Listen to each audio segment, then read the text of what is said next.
जय राधा माधव कुंज बिहारी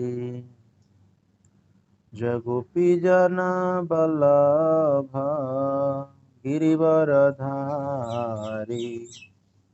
यशोदानंदन ब्रज जन रंजन यमुना तीरावनचारी यमुना तीरावनचारी हरे कृष्णा कृष्ण कृष्ण हरे हरे हरे राम राम राम हरे हरे हरे कृष्णा कृष्ण कृष्ण हरे हरे हरे राम राम राम हरे हरे हरे कृष्णा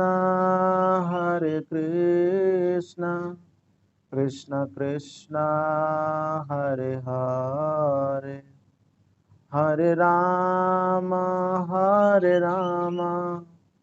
राम राम हरे हरे जय प्रभुपद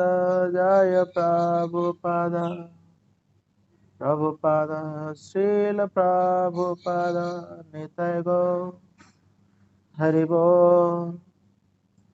बोल गौर हरि बोल। हरे कृष्णा। ओम नमो भगवते वासुदेवाय। ओम नमो भगवते वासुदेवाय। ओम नमो भगवते वासुदेवाय। हरे कृष्णा। आप सभी को स्वागत है। आज हम जो टॉपिक है द फर्स्ट स्टेप, द पहला सोपान ईश्वर अनुभूति का। तो ईश्वर अनुभूति के लिए श्रीमद् भागवत महापुराण में सुखदेव गोस्वामी उन्होंने बताया कि वदन्ति तत्तत्त्वविदस् यद्ज्ञानमद्वयम् ब्रह्मेति परमात्मेति भगवानिति शब्दते। सुखदेव से ने कहा कि जो तत्वविद है, जो आध्यात्मवादी है, वो भगवान को तीन रूप से जानते हैं, तब ब्रह्म, परमात्मा और भगवान। तो फर्स्ट रिलेशन जो है ब्राह्मण का रिलेशन है, वो यहाँ पर वर्णन किया गया। तो सुखदेव को स्वयं वर्णन किया कि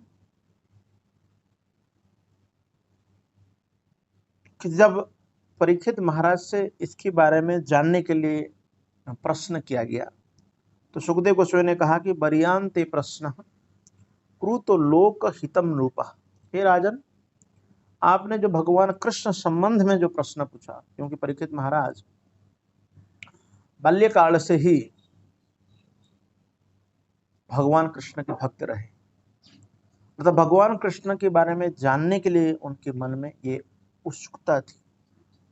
तो जब भगवान कृष्ण विषय में प्रश्न पूछा गया, तो सुखदेव गोस्वामी कह रहे हैं कि बरियांते प्रश्न, ये प्रश्न जो है बड़े महत्वपूर्ण प्रश्न, महिमामय प्रश्न है।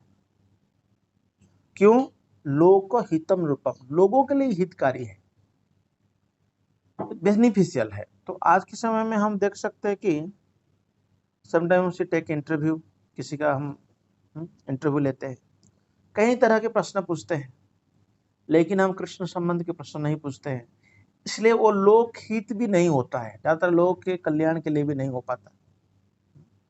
तो यहाँ पर बताया गया आत्मविद सम्मत पुंसा श्रोतव्य आदिशु यह पर, अर्थात आत्मविद लोग, उनकी सम्मति है, इट इज देयर रिलेशन। उनकी रिलेशन क्या है? उनकी रिलेशन है कि श्रोतव्य आदिशु यह पर, ये जो विषय है, ये विषय श्रवण करने के लिए योग्य है। अर्थात भगवान के बारे में जो प्रश्न पूछा जाता है, वो प्रश्न हम सुनने के लायक है। लेकिन यहाँ संसार में सुनने के लिए बहुत सारे टॉपिक है। श्रोतव्य आदि निराजन नृणाम संति सहस्रशः। कितना टॉपिक है? हजार हजार टॉपिक है। There is no single topic, एक दो टॉपिक नहीं है। कैसा टॉपिक? अपश्यतम आत्मतत्व गृहसु गृहमेधिना। अर्थात ये जो गृहमेधी लोग हैं, जो केवल मनुष्य जीवन में इंद्रिय भोग करना चाहते हैं, गृहमेधी है। यानी कोई आत्म तत्वों के बारे में, भगवान के बारे में, अपने बारे में कोई जिज्ञासा नहीं है। वो केवल इंद्र तृप्ति के कार्य में लगे रहते हैं। और सुखदेव गोस्वामी इसके बारे में और ज्यादा उन्होंने कहा कि ये लोग निद्रया ह्रियते नक्तम व्यवयान चबावयः, अर्थात रात में सो जाते हैं, नहीं तो मैथुन में रत रहते हैं। और दिवाचार हयाराजन कुटुंब वर्णन, इनकी लक्ष्य क्या है? तो सुखदेव गोस्वामी यहाँ पर ये बता रहे कि इस अनुभूति, तो दूसरी बात है लोगों की स्थिति क्या है, दिस इज देयर कंडीशन। और कई बार हम लोगों को भी ये देखते हैं, हम जो प्रचार करने जाते हैं लोगों को, जब हम कहते हैं कि आप शास्त्र अध्ययन करिए, भगवान के नाम जप करिए, तो लोग क्या कहते हैं हमें? लोग कहते हैं Swami ji we don't have time, हमारे पास समय ही नहीं है। इसलिए क्या है, दिवाचार्थ हयाराजन मतलब full day they are busy to earn money, पैसा कमाने के लिए, और इस पैसा से कुटुंब भरण करना है। तो इस तरह स्थिति अगर हम देखेंगे सारे जगत में, सभी जगह में ये लोग अपने आप को इस काम में जोड़ के रखा है। और ये आत्म तत्व से विहीन जो लोग हैं, जीवन की समस्याओं के बारे में भी जिज्ञासा नहीं करते। क्यों? क्योंकि ये शरीर, बच्चे तथा पत्नी रूपी विनाशमुख सैनिकों के प्रति अत्यधिक आसक्त रहते हैं।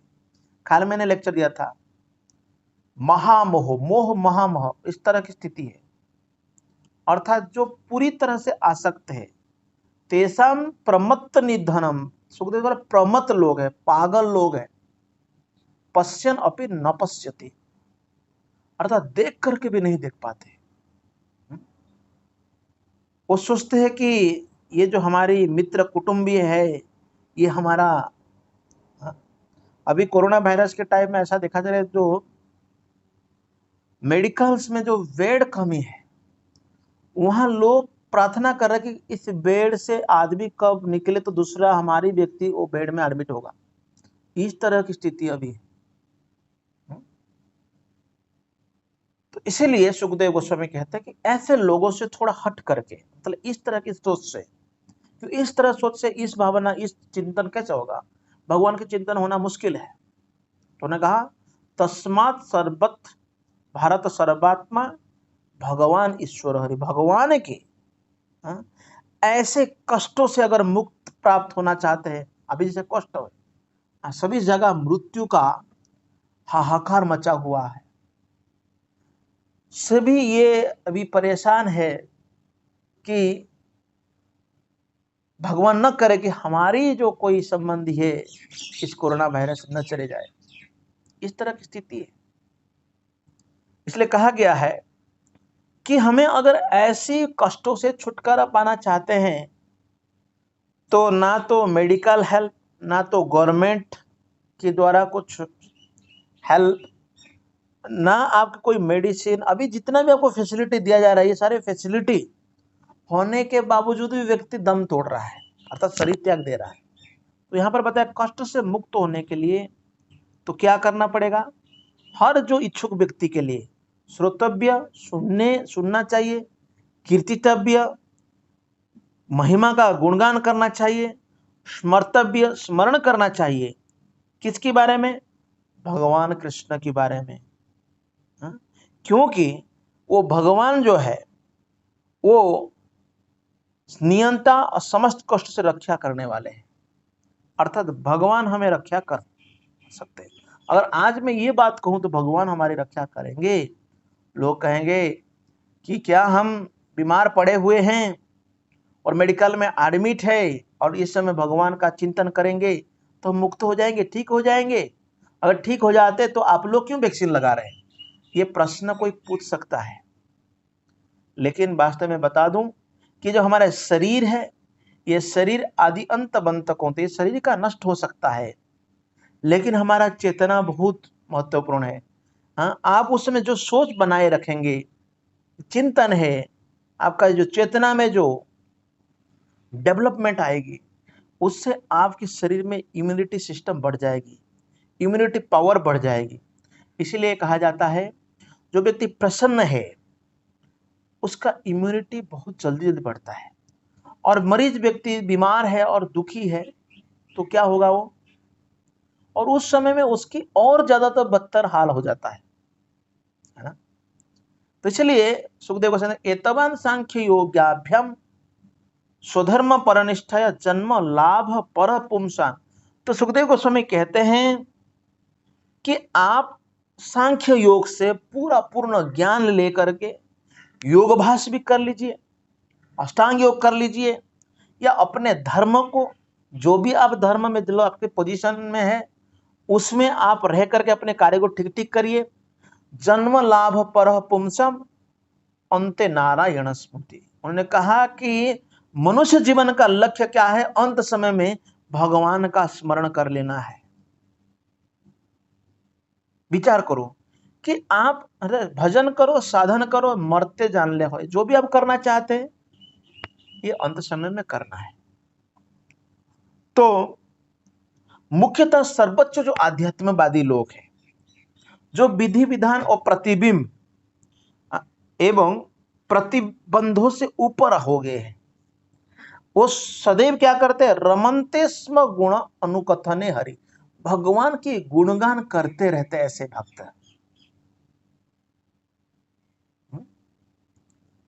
प्रायण मुने राजन निवृत्त विधि निषेधतः।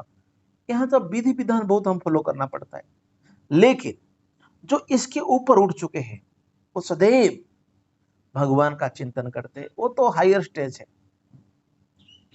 तो सुखदेव गोस्वामी फिर अपने बारे में बताते हो, कहते हैं द्वापर युग की अंत में स्वयं उनके पिताश्री व्यासदेव जी ने, उन्होंने उनको व्यास श्रीमद् भागवत नामक इस वैदिक साहित्य का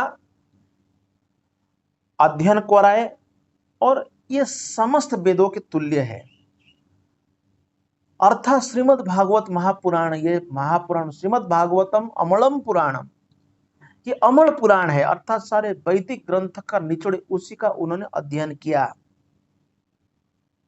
और दृढ़ता पूर्वक आध्यात्म में पूर्ण रूप से स्थित होकर के उन भगवान की लीलाओं के वर्णन के प्रति आकृष्ट हुए, जिनका वर्णन यहां पर बताया गया आख्यानम यद धीतवान, अर्थात महान ऋषि लोग करते हैं, उन भगवान का लीला इस श्रीमद् भागवत में किया गया। तो उसी श्रीमद् भागवतम का श्रवण करने से, क्योंकि जो भगवान का निष्ठावान भक्त है, जैसे कि परीक्षित महाराज निष्ठावान भक्त हुए, और जो व्यक्ति श्रीमद् भागवत को पूरे मनोयोग से, पूरी तरह से तथा सम्मान पूर्वक सुनता है, उसे मुकुंदे मति सती, अर्थात भगवान मुकुंद में उसका मति लग जाता है, अर्थात मति जुड़ जाता है। ये मति को सती कहा गया। नहीं तो हमारा जो मति है ना, ये मति ये एक बेश्या की तरह है, अर्थात मन एक जगह में नहीं लगता ना, इधर उधर भटकता रहता है मन। हाँ? तो इसीलिए यहां पर मन के बारे में ऐसा कहा गया। एतत् निर्विद्यमानानाम इच्छताम अकुतो भयम योगिनाम नृपनिर्णितम हरिर्नाम अनुकीर्तनम। और ये हरिर नाम अनुकीर्तनम, अर्थात हरि भगवान नाम, हरिर नाम एव केवलम कड़ो नास्तेव गतिरन्यता। तो ये जो कहा गया है कि हरि न, भगवान के नाम अनुकीर्तन, उसकी कीर्तन करने के लिए ये कौन कहा? योगी नाम निपट, ये योगी लोग कहा है, भक्त लोग कहा है, ये भक्त लोग निर्णित किया है। इट इज देयर डिसाइसिव, तो ये उनका निर्णय है। तो एतबान निर्विद्यमान नाम, अर्थात जो लोग इस भौतिक इच्छाओं से पूरी तरह मुक्त होना चाहते और समस्त भौतिक इच्छाओं से मुक्त होना चाहते, उन लोगों के लिए ये बताया गया है। और ये प्रोसेस एक्चुअली सेटिस्फैक्टरी प्रोसेस है, हमें आनंद दे सकता है। अनुकीर्तनम बहुत महत्वपूर्ण है। अनुकीर्तनम अर्थात गुरु शिष्य परंपरा से जो कथाएं हैं उसको हमें सुनना चाहिए। तो फिर सुखदेव गोस्वामी कहते हैं ऐसे दीर्घ जीवन, कभी कभी ऐसा कीर्तन न करके जो लोग ऐसा अपने जीवन को अतिबाहित कर रहे हैं, किम प्रमत्तस्य बहुभी परोक्य ही अयनेर इह, अर्थात अयने है, अर्थात ऐसे जीवन जहां पर कोई जीवन का अनुभव ही ना रहा, आध्यात्म के बारे में कभी हमारा मन उत्साह के साथ या उत्सुकता से न जुड़ा हुआ, ऐसे जीवन अगर ये सैकड़ों साल भी रहे, अगर हम इसको गंवा देते इसे अनुभव जीवन, क्या फायदा? इससे तो अच्छा पूर्ण चेतना का एक क्षण, क्योंकि इससे उसके परम कल्याण का मार्ग प्रशस्त होता है। तो इसी तात्पर्य प्रभुपाद जी बताते हैं कि ऐसे बहुत महापुरुष हुए जो बहुत कम समय के लिए संसार में है, जैसा कि शंकराचार्य, चैतन्य महाप्रभु और बहुत सारे ऐसे भक्त जो कम समय के लिए ले, लेकिन संसार के लिए ये बहुत महान अवदान करके चले गए। That is glorious. तो उसकी उदाहरण देने के लिए सुखदेव गोस्वामी कह रहे हैं ऐसे कम समय भी बहुत लाभदायक है। वो कहते हैं खट्वांग नाम राजा, ये खट्वांग राजा जो है भगवान राम के वंश में आते, सूर्यवंशी राजा थे। और ये खट्वांग राजा को जब पता चला, सूचना मिला कि उनकी आयु केवल 2.5 घड़ी है, तो उन्होंने स्वर्ग लोक से इस धरातल पर आए और उसी 2.5 घड़ी का उन्होंने सही इस्तेमाल किया, सही ढंग से उन्होंने उपयोग किया, भगवान की भजन किया, स्मरण किया और भगवान का धाम चले गए। केवल 2.5 घड़ी। अगर हमको पता चले तो हम क्या करते? तो इसीलिए परीक्षित महाराज को तो अभिशाप मिला था, इसलिए कहा कि आपकी आयु केवल 7 दिन बचा हुआ है, ओनली 7 days रिमेनिंग।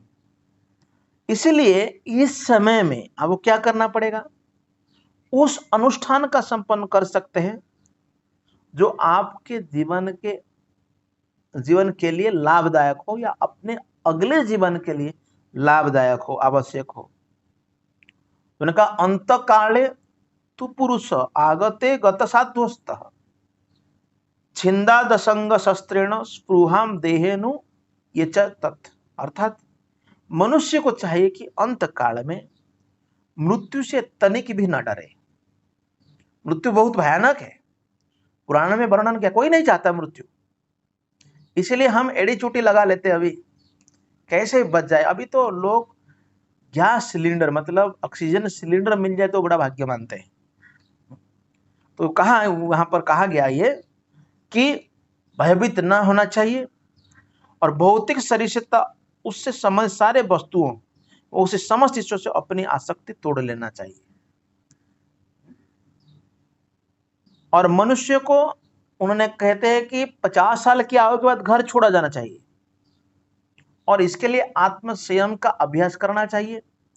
तो यहां से जो बताया गया कि it is actually fast realization, मतलब शुरुआत में आप अपने आप को कैसे नियंत्रित करेंगे कि योगाभ्यास से, मतलब सुखदेव गोस्वामी योगाभ्यास के बारे में बता रहे, लेकिन जो योगाभ्यास के बारे में बता रहे हैं ये आपको सुन लीजिए, लेकिन ये इस समय के लिए इतना लाभदायक नहीं है। हाँ? तो शीर्ष तीर्थ स्थान में जाना चाहिए और वहां पर अपने अभ्यास करना चाहिए, और खासकर योगाभ्यास में आसन और ओम का उच्चारण करने के लिए कहते हैं, प्राणायाम वगैरह करना है, और ताकि इस तरह अपने स्थिति को वो कंट्रोल में रखे। तो उन्हें कहते हैं जब धीरे धीरे मन जो है आध्यात्मिक हो जाता है तो उसे इंद्रिय कार्य से खींच लेना चाहिए।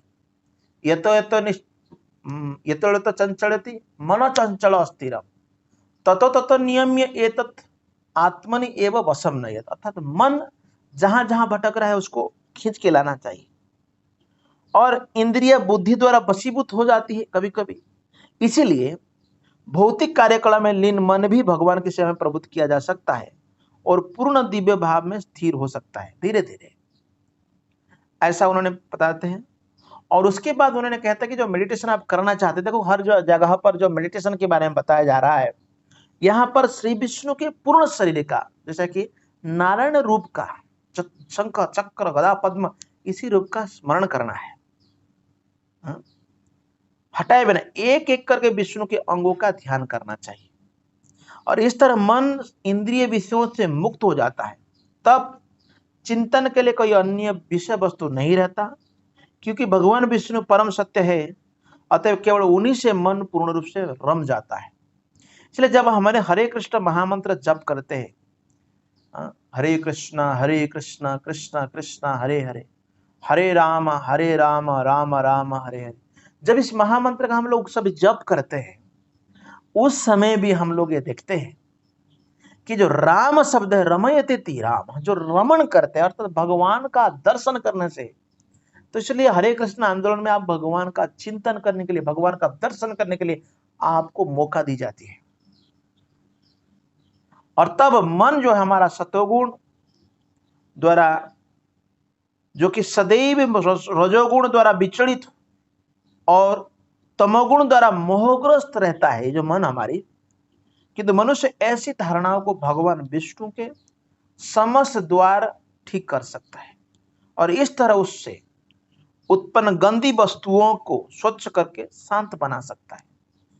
तो इसको इसलिए कहते हैं कि तंत्र, अर्थात जो भगवान का दर्शन करना, विग्रहों का दर्शन। लोग कभी कभी मूर्ति पूजा का विरोध करते हैं, लेकिन ये जो तंत्र है, अर्थात मन जो है निराकार का चिंतन बड़ा कठिन होता है। यहाँ आगे बताते हैं सुखदेव गोस्वामी के निराकार भी चिंतन करने के लिए बताया उन्होंने, और इस तरह साकार रूप बड़ा कल्याणकारी है, लेकिन दोनों उन्होंने बताया। तो मनुष्य भगवान के प्रत्यक्ष आश्रम के अंतर्गत उनकी भक्ति को शीघ्र ही प्राप्त कर सकता है इससे। लेकिन राजा परीक्षित महाराज के मन में प्रश्न आता, यथा संधार्यते ब्रह्मन् धारणा यत्र सम्मता याद शिवा हरे दासु पुरुषस्य मनोमलम। हे ब्राह्मण, हमें कृपा करके विस्तार से ये बताइए कि मन को कहां और कैसे लगाए। ये बता रहे हैं कि भगवान विष्णु में, ऐसा कभी कभी सुनने के लिए हमारे मन में प्रश्न आता है, और हमारी धारणा का कैसे स्थिर करे जिससे मनुष्य के मन का सारा मैल हटा जा सके। सुखदेव गोस्वामी कहते हैं कि मनुष्य की इस आसन में अपने आप को नियंत्रित करना चाहिए, श्वास क्रिया को नियंत्रित करना और मन तथा इंद्रियों को बस में करना, फिर बुद्धि पूर्वक मन को भगवान की स्थूल शक्ति से लगाए। देखो इस तरह यहाँ पर जो बताया जा रहा है, ये वेरी फास्ट न्यू फाइट्स लोगों के लिए, जिसकी शुरुआत किस तरह में है। लेकिन हमारा ऐसी स्थिति है कि कृष्ण कॉन्शियसनेस वेरी ऑटोमेटिक। आप धीरे धीरे इंद्रियों को जब आप भगवान कृष्ण की सेवा में लगाते हैं, ये इंद्रिय धीरे धीरे शुद्ध हो जाता है, और ये संपूर्ण जो व्यवहार जगत आप देख रहे हैं, जिसके ये जो विराट अभिव्यक्ति है, ये परम भगवान की साक्षात स्वरूप है। जो नास्तिक लोग हैं, जो शुरुआत के भक्त हैं, उनके लिए ब्रह्मांड को देखना चाहिए। कभी कभी वो लोग भगवान का विष्णु रूप, कृष्ण रूप या भगवान की साकार रूप को बोलते हैं। ये तो भगवान इतना विशाल है, आप छोटा सा विग्रह में रख देते हैं। उनके लिए वो वर्णन करते हैं कि कैसे अनुभव करना चाहिए। वो कहते हैं ये जो भौतिक तत्व देख रहे हैं, ये 7 प्रकार से प्रच्छन्न ब्रह्मांडीय खोल है, आवरण है, और ये शरीर के भीतर भगवान का विराट ब्रह्मांडीय स्वरूप, विराट स्वरूप धारण का विषय है। तो इसको अगर डिटेल हम सोचना चाहते हैं कि पूरी विश्व ब्रह्मांड भगवान का शरीर कैसा है, तो जिन पुरुषों ने उनकी अनुभूति की है, उन्होंने यह अध्ययन किया है कि पाताल लोग जो है, 14 लोग होते हैं, ऊपर से ब्रह्मा से लेकर पाताल लोग, ये विराट पुरुष, मतलब आप भगवान का बहुत बड़ा व्यक्ति स्वरूप में विचार करो, वो क्या है, पांवों के तलुए है, मतलब हमारा जैसे ना पैर का तलुए है, और उनकी एड़ियां और पंजे रसातल लोग हैं, और टखने महातल लोग हैं, और उनकी पिंडलियां तड़ातल लोग हैं, और विश्वरूप का जो घुटना है वो सुतल लोग, मतलब नीचे से ऊपर आ रहा है, और तथा दोनों जांघें बीतल तथा अतल लोग हैं, और कटी प्रदेश महितल है, और उनकी नाभि का गड्ढा अंतरिक्ष है, ऐसा वर्णन किया गया। और विराट रूप का जो शरीर है कि छाती जो है ये ज्योतिष या स्वर्गलोक है, और उनकी गर्दन महलोक है, और उनका मुख ये जनलोक है, और उनकी मस्तक जो है तपलोक है, और सर्वोच्च लोक जिसे सत्यलोक कहते हैं, 1000 सिरों मस्तिष्क वाले अनादि पुरुष का सिर है। तो भगवान का जो हेड है ये 1000 सर वाला है, और इंद्र आदि जो देवता है उस विराट पुरुष का बाहु है, और जो 10 दिशा है, 10 डायरेक्शंस है, उनकी कान है, और जो भौतिक ध्वनि है उनकी श्रवण इंद्रिय है, और दोनों अश्विनी कुमार उनके नथने हैं, और भौतिक सुगंध उसकी घ्राण इंद्रिय है, और उसका मुख प्रज्वलित अग्नि है। इस तरह ये जो विराट स्वरूप का वर्णन यहाँ किया जा रहा है, और आंतरिक उनकी आंखों की गड्ढे है, तो देखने की शक्ति के लिए सूर्य नेत्र गोलोक है। इसलिए ब्रह्मा जी भी कहते हैं अश्चक्षुर साविता यश्चक्षुरेश सविता सकड़ ग्रहाणम राजा समर्थ सुरमूर्ति अशेष तेजा यस्याज्ञया भ्रमति संभृत काल चक्रो गोविंदम आदि पुरुषम तमहम। भगवान की आंखें जो है वो सूर्य और चंद्र है, नेत्र है, और दिन तथा रात पलकें हैं, पलक, और उनकी भ्रुकुट की गतियों में बाह्यतः अन्य महापुरुषों का निवास होता है, और जल का अधीश्वर जो है वरुण उनका ताड़ू, तो सभी वस्तुओं का रस या सार उनकी जीव है। तो ये कहा जाता है कि जो वैदिक स्तोत्र है, जो मंत्र है, ये भगवान का मस्तक है, और मृत्यु का देवता तथा पापियों का दंड देने वाला यम उनका दाढ़े हैं, और स्नेह की कला है उनका दांत है, सर्वाधिक मोहिनी माया ही उनकी मुस्कान है। भगवान जो मुस्कान करते हैं वो है भगवान का मोहिनी माया, और यह भौतिक सृष्टि रूपी महान सागर उनके चितवन स्वरूप है, और लज्जा भगवान के ऊपरी होठ है, लज्जा, और लालसा उनकी ठटी है, और धर्म उनका वक्षस्थल है, तो अधर्म उनका पीठ है। ये जो अधर्म है भगवान का पीठ से निकला हुआ है, और भौतिक जगत में समस्त जीवों की जनक कौन है, स्वयं ब्रह्मा जी, उनकी जननेन्द्रिय लिंग है अर्थात, और मित्र वरुण उनके दोनों अंडकोश है, और सागर उनकी कमर है, और पर्वत उनकी अस्थियों के समूह है। अर्थात ये एक, इसलिए कहा जाता है man is made after God's image. ये जो मनुष्य का जो रूप है ये भगवान का एक्चुअली वास्तविक रूप है। इसलिए सुखदेव गोस्वामी डिटेल वर्णन कर रहे हैं। वो ये भी कह रहे हैं कि जो नदियां तथा विराट शरीर के नसें हैं, ये नदी का देर भैंस और वृक्ष रोम है, और सर्वशक्तिमान वायु उनकी श्वास है, और व्यतीत होते हुए युग उनकी गति तथा प्रकृति के 3 गुणों की प्रतिक्रिया ही उनके कार्यकलाप है। तो इसलिए हे कुरुश्रेष्ठ, जल ले जाने वाले बादल उनके सिर की बाढ़ है। तो अभी और दिन तथा रात ये संध्या ही उनकी वस्त्र है, जो त्रिसंध्या होता है वस्त्र है। तो भौतिक सृष्टि का परम कल्याण ही उनकी बुद्धि है। तो भगवान in his own intelligence he create इस सारे संसार को बनाया है, और चंद्रमा ही उनका मन है, और जो समस्त परिवर्तन का आधार है। तो पदार्थ का सिद्धांत सर्वव्यापी भगवान की चेतना है, जैसा कि विद्वान ने बल देकर के ये कहा, और रुद्रदेव उनका अहंकार है। घोड़ा, खच्चर, ऊंट तथा हाथी उनके नाखून है। जंगली जानवर और सारे चौपाए भगवान की कटी प्रदेश में, अर्थात सर्व खड़ु इदम ब्रह्म, जो भी आप देख रहे हैं ये भगवान की अंश है, ऐसे आपको देखना है, वर्णन किया गया। और विभिन्न प्रकार की जो पक्षियां हैं, ये कबूतर है, तो बहुत सारे जो पक्षियां हैं ये कलात्मक रुचि के सूचक है।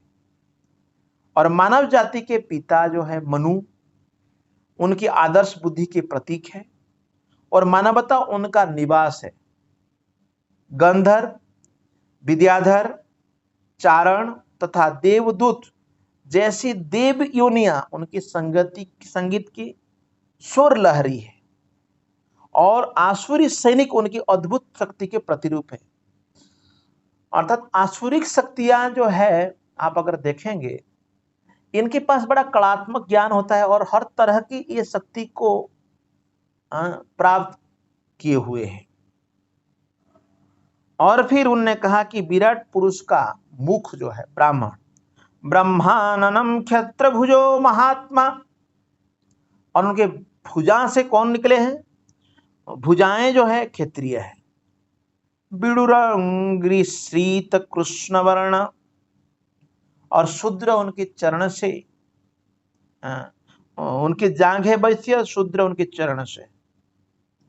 सारे जो पूज्य देवता है उनमें सन्निहित है भगवान में, और यह प्रत्येक व्यक्ति का कर्तव्य है कि भगवान को प्रसन्न करने के लिए यथासंभव वस्तुओं से यज्ञ संपन्न। इसलिए कहा नाना विद्य विज्य गुणों प्रपन्न। तो कहीं से भी आप, इसलिए यहाँ पर जो लोग वर्णाश्रम में आजकल लोग बड़ा परेशान है, लोग सोचते हैं कि कोई सवर्ण है, कोई असवर्ण है, जात पात है, लेकिन यहाँ क्या द्रव्यात्मक कर्म वितान योग, सभी के लिए कार्य है कि सभी लोग भगवान की क्या करना चाहिए, लिए यज्ञ करना चाहिए। तो इस तरह सुखदेव गोस्वामी ने भगवान के स्थूल भौतिक विराट स्वरूप की अवधारणा का वर्णन किया। यहाँ पर जो व्यक्ति सचमुच मुक्ति प्राप्त करना चाहते हैं, झूठ-मूठ का नहीं, सचमुच, वो भगवान के इस स्वरूप पर अपने मन को एकाग्र कर देना चाहिए, क्योंकि ऐसे भौतिक जगत में इससे अधिक कुछ भी नहीं मिल सकता है, और कोई ज्यादा प्रोसेस हम नहीं बता सकते। ये जो कम से कम इस तरह सोचना चाहिए।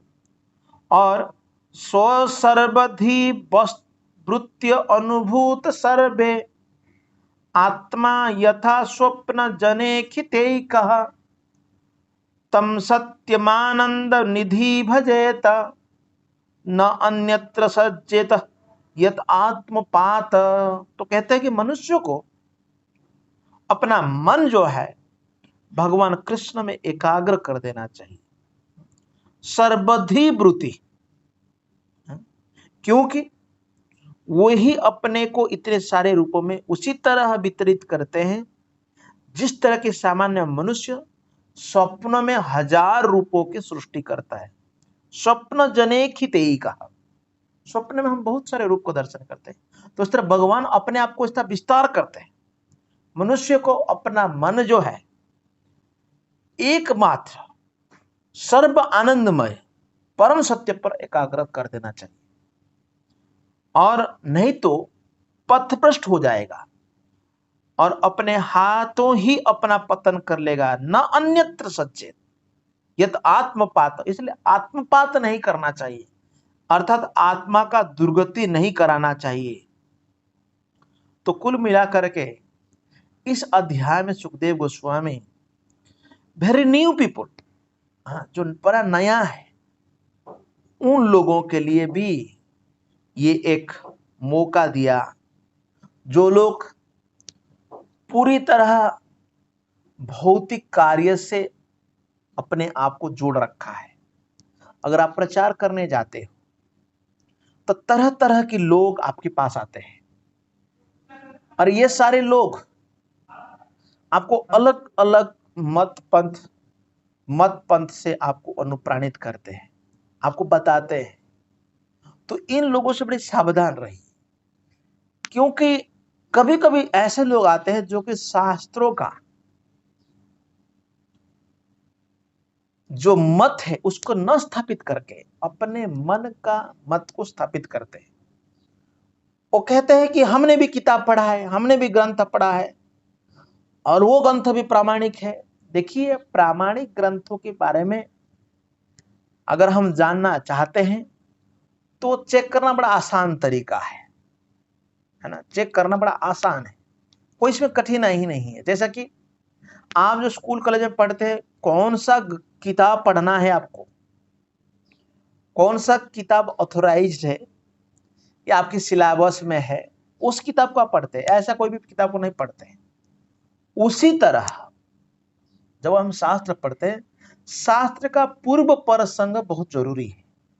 अर्थात अगर हमें एक स्टेटमेंट अभी दिया, इस स्टेटमेंट से पहले क्या कहा था और बाद में क्या कहेंगे, इसका पूरा सामंजस्य होना चाहिए।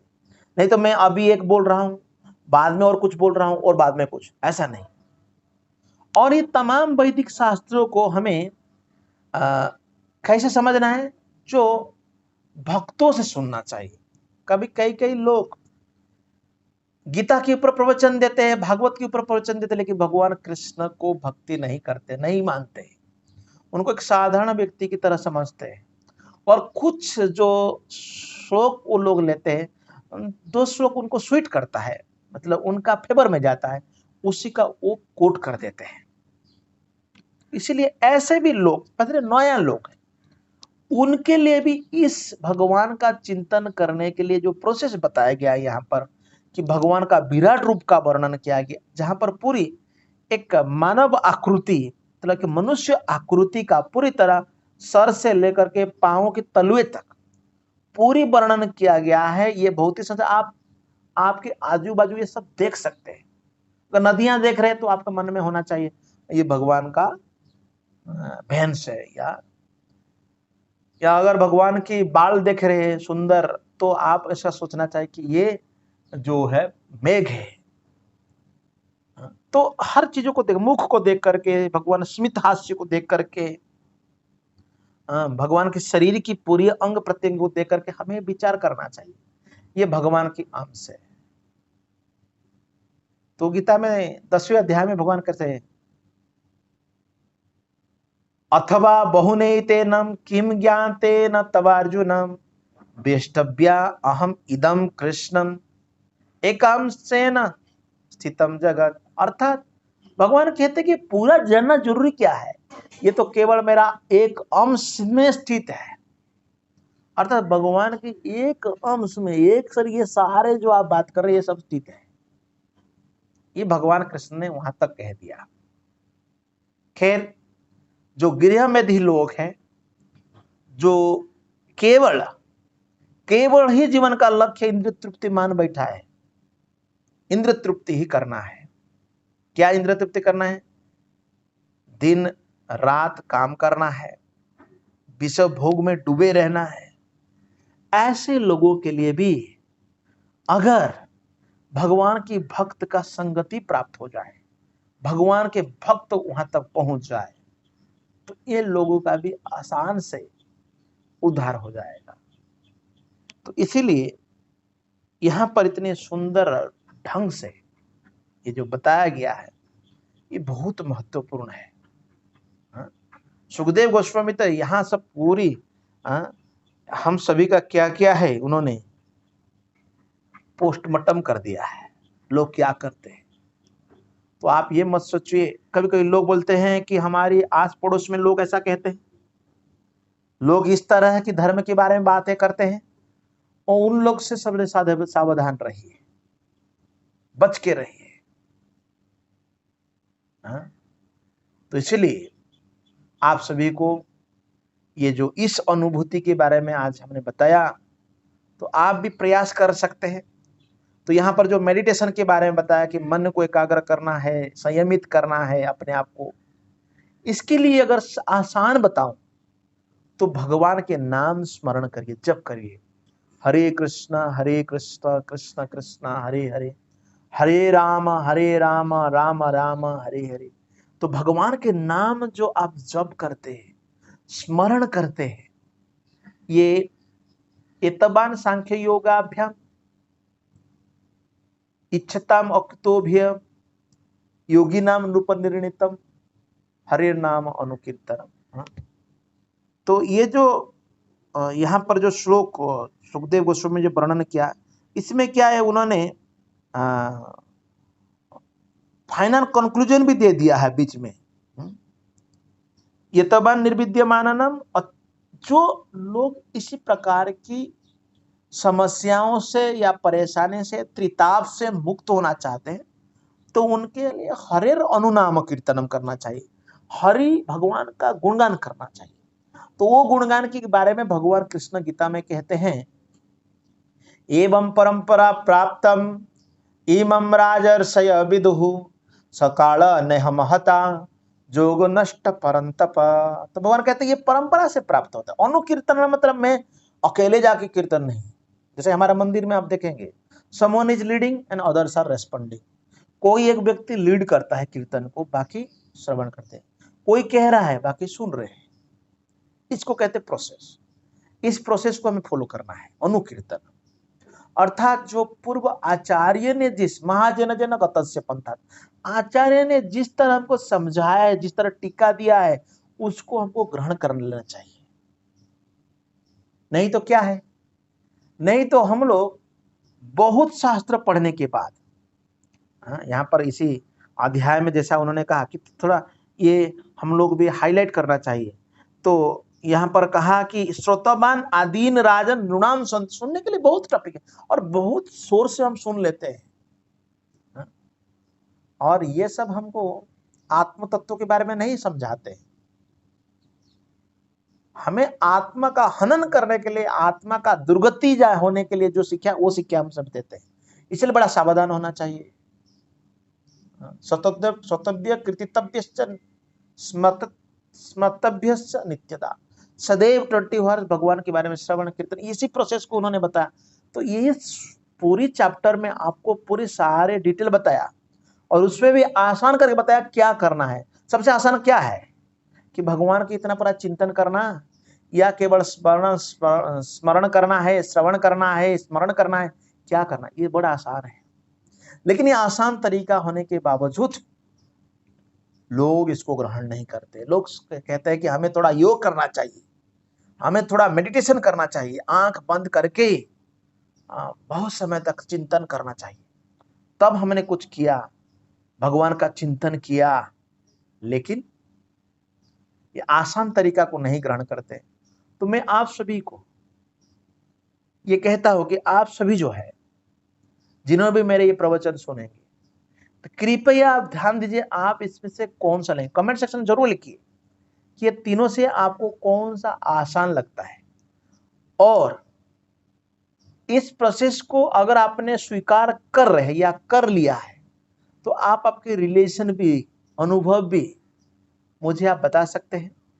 और ये जो है हमारा स्पिरिचुअल डिस्कोर्स जो है, आप टेलीग्राम में भी, ये सचिपुत्र दास का है, स्पिरिचुअल डिस्कोर्स का है,